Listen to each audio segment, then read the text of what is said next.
Hello, my friends. Hello, and welcome once again to Stately Vaughan Manor, where Roger and I have returned. Because it's Wednesday. That means it's Epic Comic Book Wednesday. Every Wednesday, we'll talk about a certain comic book, graphic novel, or comic book subject. Steve Donoghue over on his channel will talk about the same comic book, graphic novel, or comic book subject. It is our world's finest team up that we do once a week. And we are in the middle of Sumerian September, so it's only right that we talk about Conan, Roger. We're going to talk about Conan today. So I'm going to break out my Conan Volume 1 Omnibus right here, which was published by Marvel Comics back in 2019. It has been reprinted by Titan Books. And the Titan version has a better cover than this. I'm not sure what Conan's doing here. He's just waving his weapons around, yelling, standing on a volcano. As one does, I guess. This volume is fantastic. It has the first 26 issues of Conan the Barbarian in it, as well as some other stuff. And we are talking about an early issue of Conan the Barbarian today. We're talking about the third issue of Conan the Barbarian. And there's a reason I'm talking about that particular issue. Let me take this dust jacket off so it's not sliding around in my hand, because this book is a little bit heavy. There we go. Okay, Conan. Let's talk about Conan. So, these early issues were illustrated by Barry Windsor-Smith for the most part. They're all written by Roy Thomas. And they're fantastic. Although the first issue is a little odd if you compare it to the others. Has a fantastic cover. I love the first issue's cover for Conan. Brilliant work by Barry Windsor-Smith. But the issue itself is a little odd because this is early Barry Windsor-Smith, and at this point in his career, he wasn't exactly a Jack Kirby clone, but he's heavily influenced by Jack Kirby. It all feels like some weird combination of Jack Kirby with a little Steranko thrown in, and a little Barry Windsor-Smith. And the issue itself doesn't quite feel like it's in the Hyborian Age. Everything just feels a little off, which shouldn't be surprising. It is the first issue. And it's not bad. It's just not nearly as good as it becomes later. The second issue, I think, overall is an improvement, particularly in the artwork. But in the second issue, we have a story about Conan the Barbarian encountering a lost civilization of ape people who are intelligent and can talk, and human beings are their slaves. And Conan the Barbarian is captured and has to, ferment a rebellion. It feels a lot more like an Edgar Rice Burroughs story than it does a Robert E. Howard story. But it's not bad, it's just not great. And the artwork, while it is certainly improved, I think, isn't what it became. And so the second issue wasn't bad. It just wasn't great. But then we get to the third issue when we see a noticeable improvement, both in artwork and story. This was not originally supposed to be the third issue. I believe this was originally going to be the fourth issue, but they switched things around. And here we see Barry Windsor-Smith, his artwork is improved actually dramatically in this issue. And this issue is based actually on a Robert E. Howard story, which makes it feel a lot more like it's Robert E. Howard story. It's based on a story called The Grey God Passes, which is not a Conan story, but you can find that story in this volume. This is the Best of Robert E. Howard, Volume 1, Crimson Shadows. It's an excellent story, which is not a Conan story, like I said. It's a fantasy story that takes place in an historical setting. And it's excellent. And this, as it says down at the bottom, freely adapted from Robert E. Howard's story, The Grey God Passes. So when you freely adapt something, that means you're going to adapt the story, but change some stuff around. This is actually a really good adaptation of that story. But of course, the main character, who was, I believe, if I'm remembering right, was named Khan,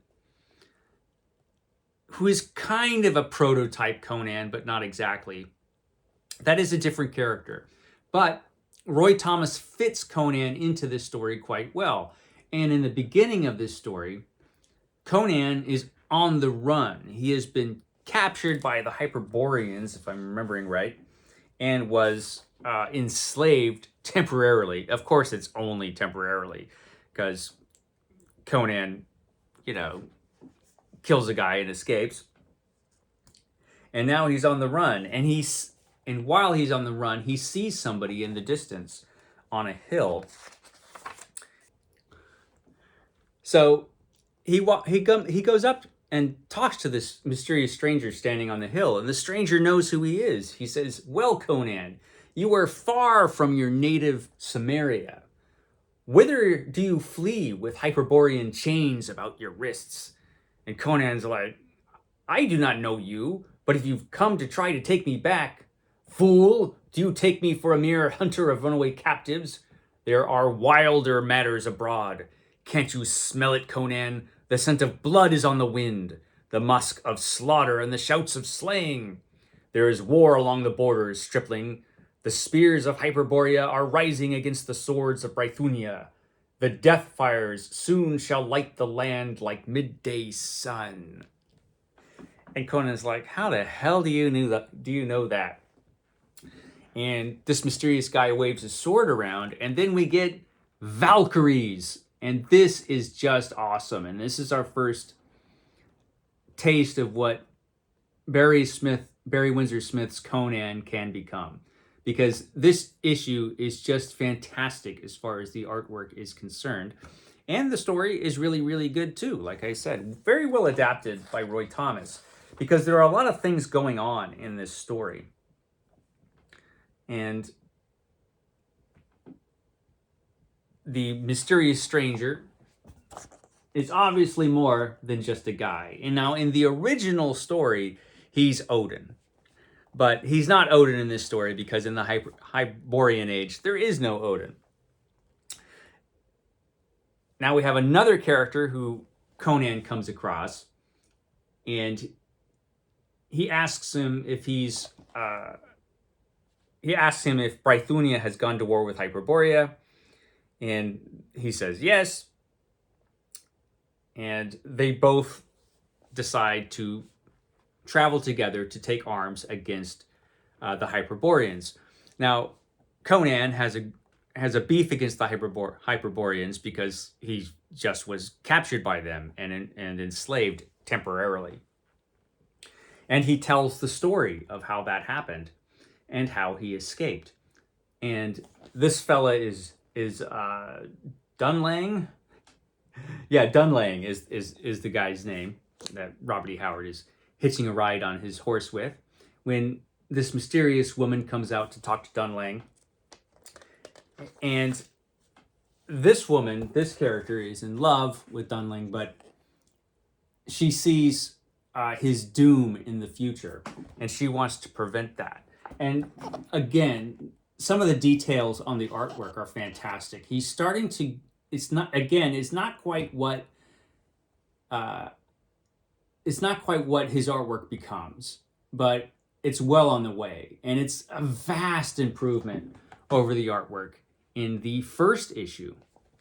And we're introduced to some other characters. We're introduced to the villains, and Conan reaches the armed camp of the king who's going up against the Hyperboreans. And Conan has this chain. He's still chained.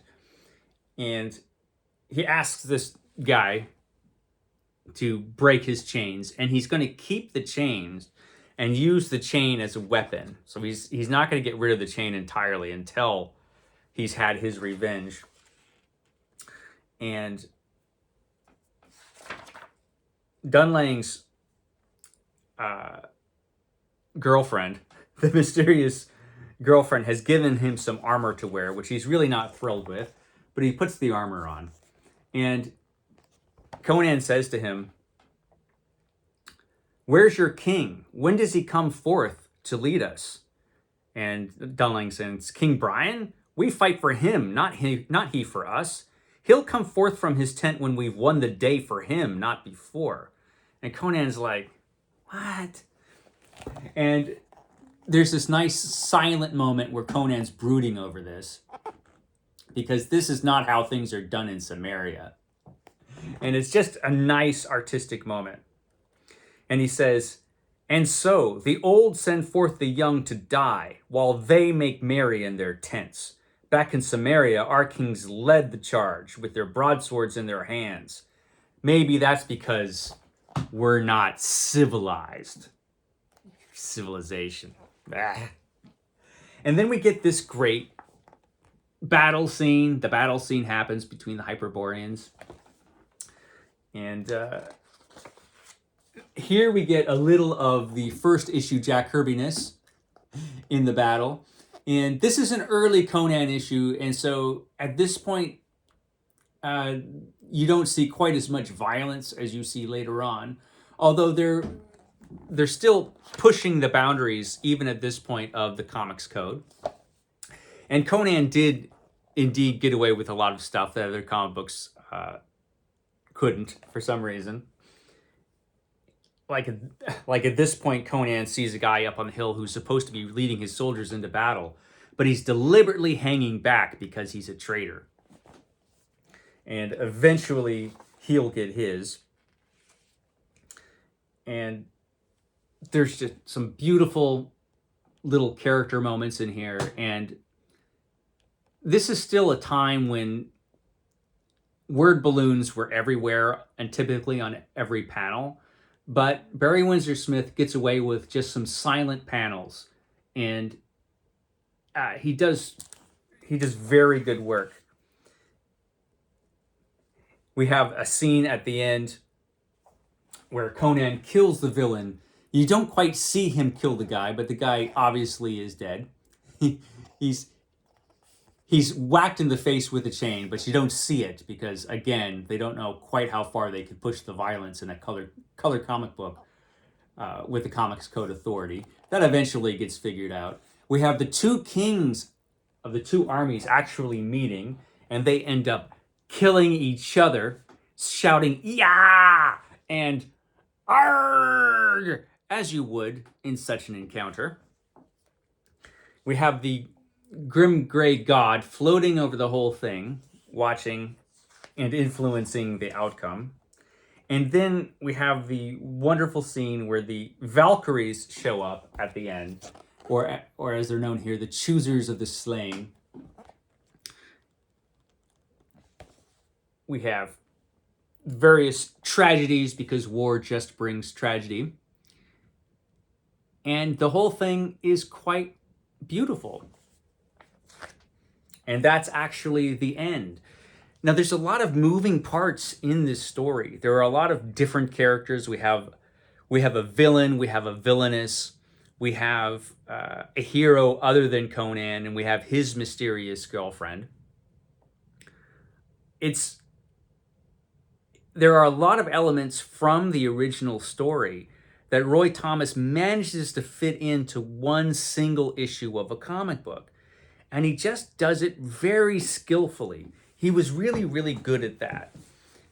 And his writing on Conan, he managed to figure that out pretty early. And I feel like by the third issue, this comic book was great. And the fourth issue was even better. And there's just a series of fantastic issues after that where Barry Windsor-Smith is really experimenting with his style and just pushing how far he can go with the ornate detail in his stories. And that's something readers became used to. Unfortunately, it did slow him down as an artist, and he couldn't always keep up. Eventually, he left the book, and Big John Buscema came on the book. And Big John Buscema pretty much took over the visual look of Conan and transformed it, and was wonderful in his own way. Big John Buscema is my personal favorite Conan artist. And I remember when I first encountered Barry Windsor-Smith's Conan, it was after reading Big John Buscema's Conan for years.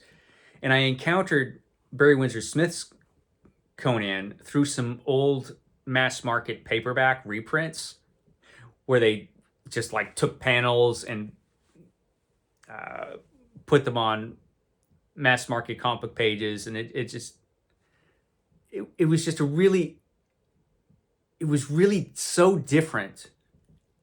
I was like, what the hell is this? It was very strange. But Barry Windsor-Smith's Conan was magnificent. Not my favorite, but it was wonderful. And I think issue 3 is when he really started to become great. Not just on Conan, but just as a comic book artist. I think that's really the point where he really started to become a great comic book artist with his own unique style.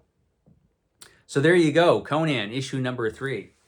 That's all I have to say today, Roger. Catch me next time. I will see you then.